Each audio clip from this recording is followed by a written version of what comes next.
roguelikes are awesome, but they can also be really, really depressing. Aww. If you don't know what a roguelike is, you're stupid. A roguelike is basically a video game where you start playing and you keep on going until you die. And when you die, you get sent back all the way to the beginning. Please just die, come on. I don't know. Oh my fuck.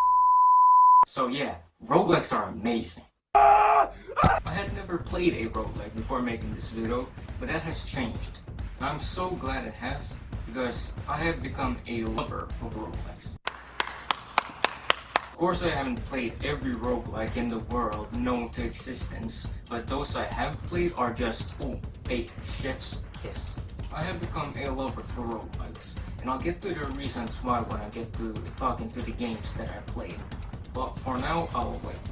In my lifetime, I've played 4 different roguelikes, those being Spelunky 2, Returnal, Enter the Gungeon, and Hades. Hades and Enter the Gungeon is the only 2 games here that I've played all the way through from beginning to end. The others being Spelunky 2 and Returnal, which I've only played a little tiny bit of. So I have much less, is that right?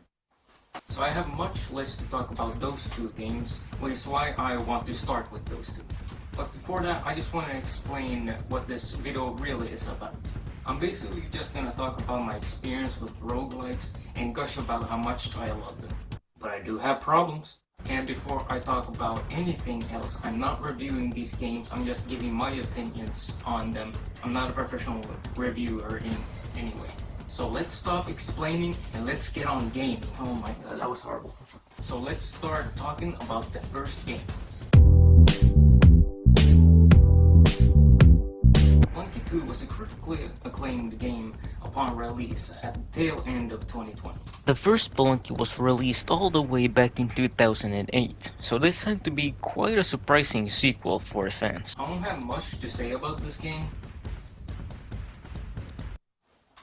I just don't. One thing I can say though is I really like how this game isn't as much focused on combat as all of the other roguelikes I'm going to talk about in this video. And it's a lot more focused on tricky platforming and timing with traps and all that stuff. The art style is also pretty nice. It's nothing groundbreaking, but it's a pretty nice style for an indie game. And that concludes all I have to say about Spelunky 2. This of course doesn't mean that I hate the game, it just means that I played so little of it that I don't have much to say about it. I would probably have liked it even more if I played more of it, but that'll be for another day. So yeah, I liked it and I'll probably play a little more in the future. Talking about the future, we have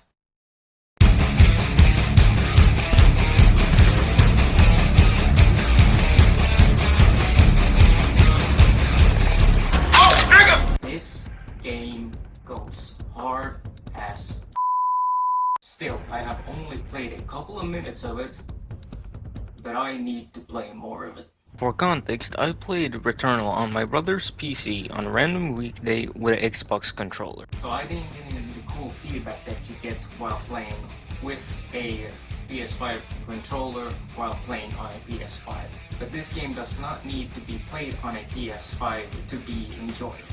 And also I'm pointing this way because I have my own PS5 room. It's whatever. I'm certain that there will be at least one thing that you like about this game.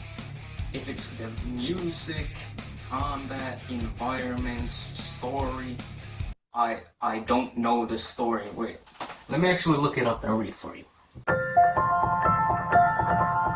The game follows Celine Vassos, who is an astronaut, landing on the planet Atropos in search of the mysterious White Shadow signal and finds herself trapped in a time loop. Just like a real roguelike. I'm surprised how much I like this game, just because of how little I played of it.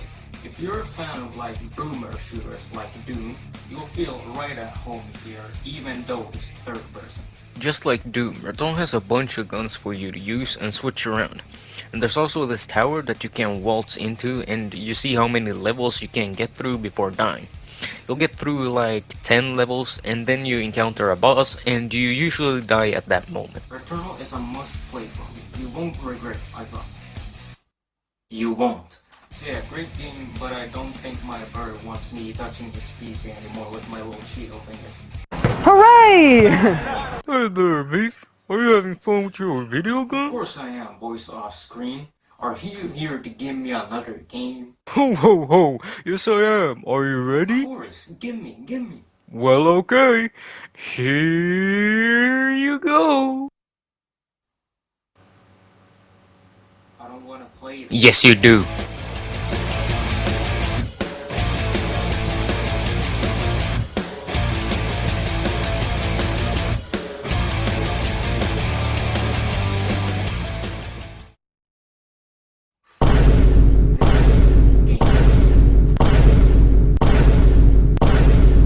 So now we have arrived at the first of these games that I've actually completed and played all the way through. Looking for secrets and getting all the achievements that I could and taking notes on every little thing that I could. And I have to start with this one. As I said in the intro, Hades and Gungeon was the two games that I actually completed. But I am a filthy liar. Because I didn't finish this piece of shit. But before I tell you why, I'll tell you about the things that I actually liked about this game. Before I start babbling off about everything else in this game, I just have to praise the intro for this game. It starts with epic music in the background while the story of the Gungeon is told by drawings on a wall. And then, you must enter.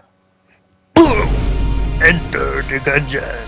So yeah, opening goes hard as fuck. And with my praise of the opening, I also have to praise the backstory / setting of the game. Because the setting is just like... Bon appetit. Even though I'm not the biggest fan of the overall look of the Gungeons.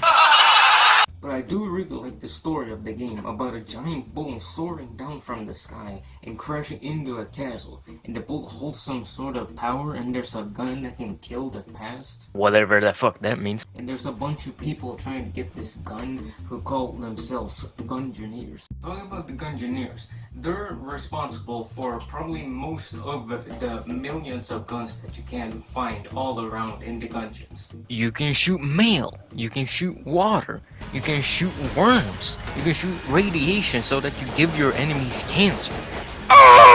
You can shoot out souls, you can shoot from the machine gun crown, and you can even shoot with the Meat Boy gun, and millions of others. One thing that makes it even more fun to collect all of these guns is the inclusion of long descriptions on the guns that tells you about the gun's history, who made it, and what it does. Like the hexagon that can transmogrify enemies, whatever the fuck that means. This gun was created by a Gungeoneer who wanted revenge for his apprentices who were slain by a Gungeoneer with a bundle of wands. So this guy made a gun out of his old staff and enchanted metal, and then he got murked. This is one of the games that actually have made me want to read. I think the only other games that have wanted me to do this is The Last of Us 1 and 2, and also God of War Ragnarok. Hard is it? So after hearing me talk so much good about this game, you're probably wondering, Well, if you have so much good to say about this game, then why did you give it such a negative intro? because it's too hard, goddammit! Okay? Sorry for scaring you. But that is one of my, if not my biggest problem with Enter the Gungeon. And before we go down in the comments and write get God, I will say that I am not a person that usually just gives up on hard games. I usually push through and beat them. I've beaten Cuphead, Hades, Bloodborne, my dear lover Bloodborne, and when I play a new game and finish it, I usually go back and play the game on the hardest difficulty, only if I really love it. Examples for this are God of War 4 and Ragnarok, Doom Eternal, it wasn't fun, Spider-Man PS4, Ghost of Tsushima, God of War 1, 2, and 3, and a couple of others here and there. The reason for me bringing up these games that I completed that are hard is so that you guys don't just take away my dear Giga Chat card. Okay, so let's get back to the game I'm supposed to be talking about. The difficulty in Enter the Gungeon is a real thing that really brings down the score of the game for me, and I'll try to explain why. When you start playing Enter the Gungeon, your first thought is probably, wow, this looks like a fun little cute little shooty game. So you keep going and it's going well, you blush when seeing the cute little bullet enemies and blast them in the face and keep trucking on.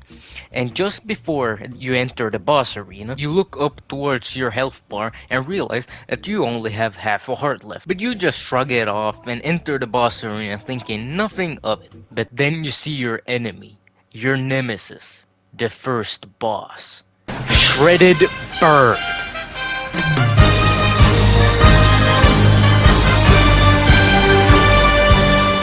He just unleashes bullets at you, and you realize that you probably should have bought a shield iron from the dungeon shop.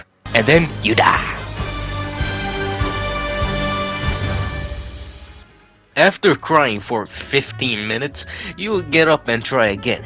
You die, cry, try again. You die, try again, die, you cry for a little bit more, and then you try again. You think you're going to die, but then you see the boss's health bar disappear. And so you celebrate and treat yourself to some soggy bread. And after enjoying your little treat, you enter the elevator and go down to the second dungeon, and you don't even break a sweat defeating all the small little guys you find. But then you meet the new enemy types, and they just let it loose on you, and you die before you even get to see the second boss. So now, annoyed, you go through the first dungeon again, die because you were rushing, go again, reach the second dungeon again, reach the boss with 1 health point left, get an epileptic seizure from all the red glowing balls, and die to the boss when its health bar is as full as my whiskey bottle. And then you take a little bit of a break from playing the game. Feels good. And after 2 days of relaxing and collecting yourself, you give the game another shot. And while going through the first dungeon, you realize that the environments start to get a little boring in the sense that, you know, you'll eventually die and will be forced to go through this place all over again and see the same environments all over again. But you prevail and keep going. You might reach the third dungeon, and it's at that moment the game really starts to hate you, because it's then they release all the bullshit at you. There's mini bosses that you find by just walking into a room, and you find these mini bosses accidentally, so fuck you if you're low on health and unprepared. The normal enemies start getting bananas with their attacks, and the smaller enemies from before get more health. The dungeons get even bigger, so if you're just trying to find the boss arena as quickly as possible, you'll have to get to multiple rooms filled with enemies for a chance of finding the boss. You might even die again while searching for the boss arena, and when you finally reach the boss, you'll probably die because you're not familiar with his moveset and you don't know what to expect from the boss. And yeah, I know this is how a roguelike is supposed to be like, but compared to other games, Enter the Gungeon is kind of slower than others, so I don't really know what to say except that it gets stale, pretty much, or just it gets boring. The only thing that keeps it up from not being boring is from collecting all the guns. But after going run after run after run, the guns just stop helping with the repetition. So the point of this is just me saying that I would like Enter the Gungeon to be a little bit more fast-paced. One of the things that Enter the Gungeon fails at that makes Enter the Gungeon a unenjoyable roguelike for me.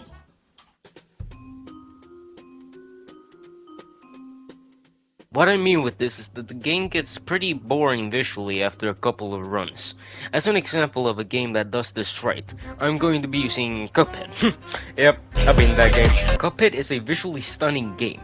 Everything is animated wonderfully, and everything is drawn by hand. Everything just pops with charm and bright colors, and there's so much detail put in everything: the hub world, the bosses, the background of levels, everything. This is why when you die over and over again, it's not as bad as in Enter the Gungeon, because yeah, you died, but you get to experience the true eye candy that these levels truly are. But when looking at Enter the Gungeon in the same way, those levels get stale really quick. This isn't me saying that the game is ugly in any way, it basically just comes down to personal preference, and for me, the environments and enemies just get stale and repetitive after a while, but for a lot of other people it looks amazing. And that's fine, it's perfectly normal to have your own opinion. Oh yeah, while speaking of visuals, there's a chance that while you're fighting and trying to stay alive, you'll fall down these bottomless pits that often blend into the normal floor textures and lose health or just straight up die. It doesn't happen often, but it's infuriating when it happens. And while talking about the visuals, the pilot looks like he shit himself. To explain my opinions on Enter the Gungeon's music, which I don't really like, I'm also gonna use Surprise Surprise Cuphead as an example. While you're playing Cuphead, you're stressing your ways through all the bosses and running gun levels, but you're also shaking your lungs with some great jazz music.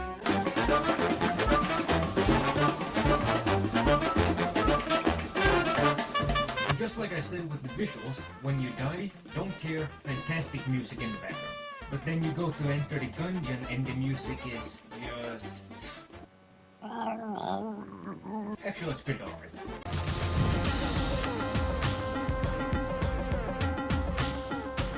But just like the visuals, Except from some of the guns. the music also gets a little bit...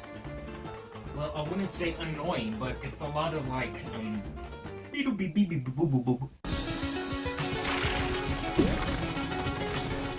which can get a little bit tedious.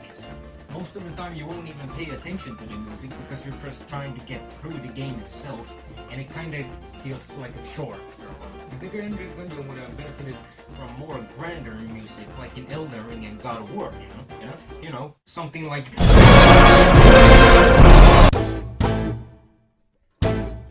Enter the Gungeon's combat is nothing special. You shoot, roll, and use items on occasion, and that's fine, but gets a bit stale after like the 30th attempt. Are you starting to see the pattern of this video? The only thing that saves the combat from getting too boring is all the flashy weapons, but even then it's still just shoot, roll, and use items. Maybe even hide behind tables if you're feeling really fancy. I would use Hades here as an example for good combat. You'll have to wait for that one. So for an example, I'll be using Cuphead. Okay, so now I think I rambled on enough for me to close the segment on Enter the Gungeon. Even though I have been very harsh on Enter the Gungeon, I wouldn't say it's a bad game. It's a good game that just isn't 100% for me. I would probably really enjoy this game if it was just Itsy teeny weeny whiny amount less difficult. I'll probably revisit the game a couple of times to see if I can finish it. It's unlikely, but maybe. Who knows? Maybe I'll try Exit the Gungeon sometime in the future. That game actually looks pretty fun. It could be because I'm a sucker for modern 2D games, games like Hollow Knight and even Cuphead. So what score would I give Enter the Gungeon? A game that I like, but at the same time also hate? I'll give it a 7 out of 10. Yeah, it's pretty good. Okay, so next...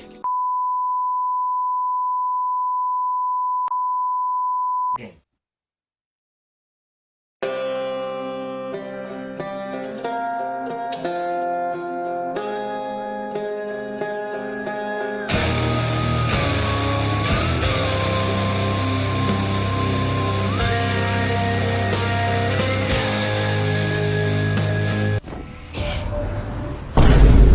Of the Fury, haven't you?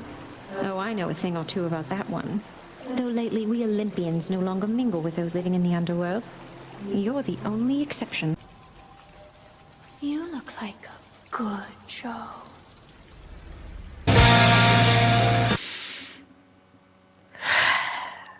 Hades has become one of my favorite games of all time, right behind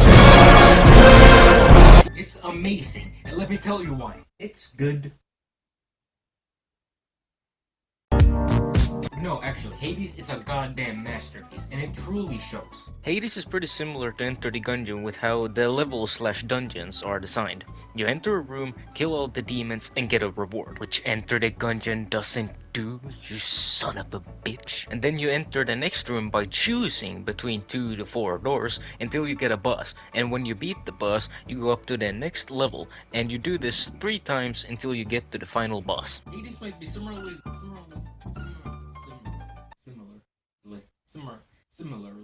designed as Enter the Gungeon, but in my opinion, it's way better. For example, I mentioned that the doors that you choose from have icons on them of which reward you get for beating all the demons inside of that dungeon. This is way better designed to Enter the Gungeon in the sense of that the encounters are not randomized. Hades is also way more linear than Enter the Gungeon because it doesn't have a map. You just keep going forward instead of guessing your way forward, hoping that you'll find the boss or that you don't accidentally enter a secret boss arena, because that's fun. That's also a thing that Hades does better. Before entering a new room, you can see that some doors have skulls on them, which means that there's a mini-boss inside. So it's not a guessing game if you'll find a mini-boss or not. In Hades, you know exactly what you're gonna get every time you walk into a door, except for all the enemies that are gonna show up. Those are randomized. Same with the environments, they are always randomized. They're procedurally generated. So in that sense, you have a bit of free will. A real red pillar, if you know what I'm talking about. And while talking about will, Hades doesn't slap you in the face nearly as much with its difficulty as Enter the Gungeon does. But don't get me wrong, it can get difficult at times, mostly in the beginning when you don't have any upgrades or better weapons. But it gets easier over time. Not by getting further in the dungeons. It actually gets easier after you've died a couple of times. Because when you go through these dungeons, you can for example get coins or like these gems that you can use to buy furniture for the main hub area, and also to buy some helpful stuff for the dungeons, like healing fountains and other helpful stuff. But it's these pieces of darkness shards, that you want to collect if you want to level up. Same thing with the keys you find, which are used to unlock more upgrades. These upgrades are for example death preventions or more damage when backstabbing someone, with a lot of others to choose from until you max them out. Since I already talked about most of the rewards you get from the dungeons, I guess I'll just keep going. Hades also has temporary upgrades that you get every run, and they are randomized every time. They are called bloons. These bloons are new abilities that you get from the gods of Olympus. These upgrades are for example your special doing lightning damage thanks to or your dash being able to deflect attacks thanks to Athena! While talking about the bloons, you might be wondering why the gods of Olympus are helping you. That's because the character you play as Zagreus, Hades' son, is trying to escape the underworld to meet his mother and join the gods up in Olympus. And the gods want Zagreus to leave because they themselves know that hell is kind of a, kind of a hellhole. That was a funny joke, please. Please laugh, come on. And they're also helping Zagreus because I guess they like him or something. And they're also horny. My, but if this isn't such a treasure to behold, and I accept it as a sign of your affection. Of something even more, perhaps? But, I'm not complaining.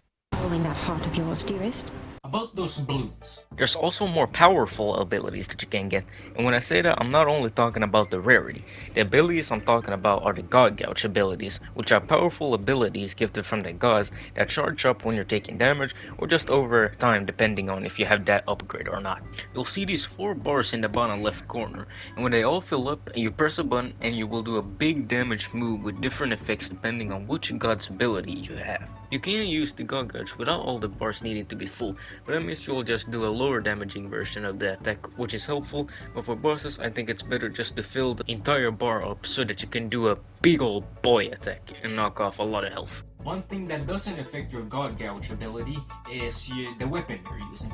And let me tell you, Enter the Gungeon might have like millions of different weapons that you can choose from, but I might just give the weapon point to Hades. Just like Enter the Gungeon, all of the weapons have their own descriptions with lore and other good shit you can read about. All the weapons are unique from one to the other, with their own type of basic attack and special attack. In the game, you have 6 weapons to choose from. You have the Stygius Blade, Aegis, the Shield of Chaos, the Varethus Spear, my beloved, the Carnage Bow, the Twin Fists, my side piece, and the Adamant Rail. Oh, you want to know what the Adamant Rail is? Well, okay, I can tell you. It's nothing special, it's just a goddamn AK-47. The great thing about all these weapons is that they all fit into different playstyles. You can use the bow or the adamant rail if you want to keep your distance and do long range damage, or you can use the sword or the twin fists if you want to stay close to the enemy. If you want a combination of long range and close range attacks, you can choose the shield or spear. The shield has a charge attack and a throwing attack, and you can even block all damage while holding the charge attack, and you can even...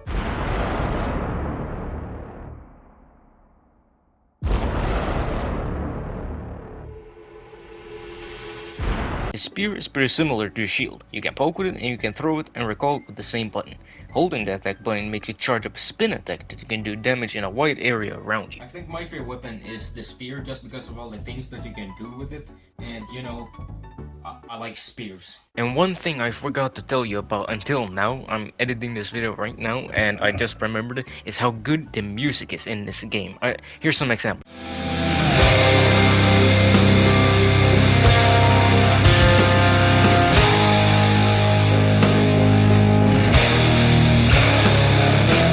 And there's even some beautiful music that can even make a grown man even drop a tear from his eye.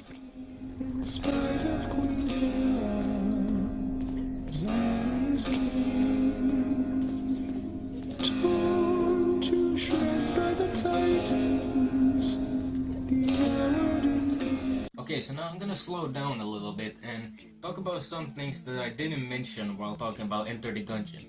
And that thing was me not mentioning how many goddamn secrets that game has. And Hades is no exception. Hades is filled to the brim with secrets and character interactions that you can easily miss out on. One of my favorite, well, secrets is after you played the game for a while and racked up some escape attempts, you get to a point in the game where you meet the game shopkeeper Chevron, who has helped you through the game. For a small fee, of course. You meet him and everything seems normal, but then, ooh, a glowing bag. Maybe it's a bit munty? You go and pick it up and cha-ching, 300 coins in the bank. Uh-oh. I'm sorry. There's also other situations like this. With you being able to meet random characters in the dungeons like Patroclus, Eurydice, and who all give you a helping hand with small upgrades like restoring a Death Defiance, for example. These encounters aren't secrets to be exact, but they are randomized encounters. Oh yeah, speaking of characters, I want to talk about the voice acting for a little bit. I already praised Aphrodite for her horniness. And you can't forget about Artemis, oh my god! But everybody else here is also great at their job. Oh yeah, and before I talk about the standouts in this category, I wanna read out something that I wrote down in my notes while playing Hades for the first time. Every man looks gay and every woman is horny.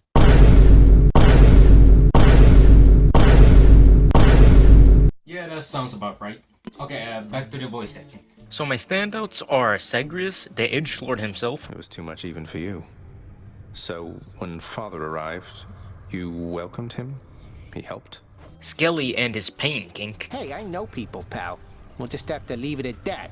Now let's see you break some of these bones, huh? Theseus, the cuck. To challenge us again, Asterius, despite having experienced such a thorough thrashing by us last time. Zagreus' mom, Persephone. Would I have come back to see my only child? And the person with the worst ever case of asthma, Chevron. These might be the standouts, but I'd be lying to you if I told you that there's a single bad performance in this game. Some might be stronger than others, but no one is doing a bad job. Even I felt some feels when Zagreus met his mom for the first time, and it's revealed that Persephone left the underworld because Zagreus was stillborn and she couldn't live down there anymore with those memories. Oh yeah, and to clear up one thing about Zagreus being stillborn and still being alive, it's because the fates, they're like gods of fate, I guess, did something to revive him from his stillbornness, so that's why he's alive. Okay, yeah. Thanks for letting me clear that up. Yeah, thanks. There's just so much stuff crammed into Hades, but it never feels bloated in any way.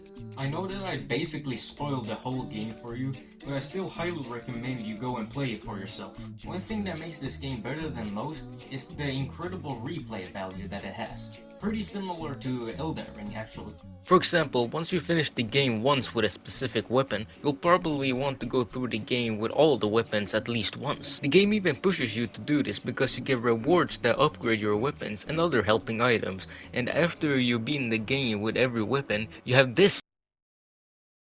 I don't really know what they give you, but it's still even more content.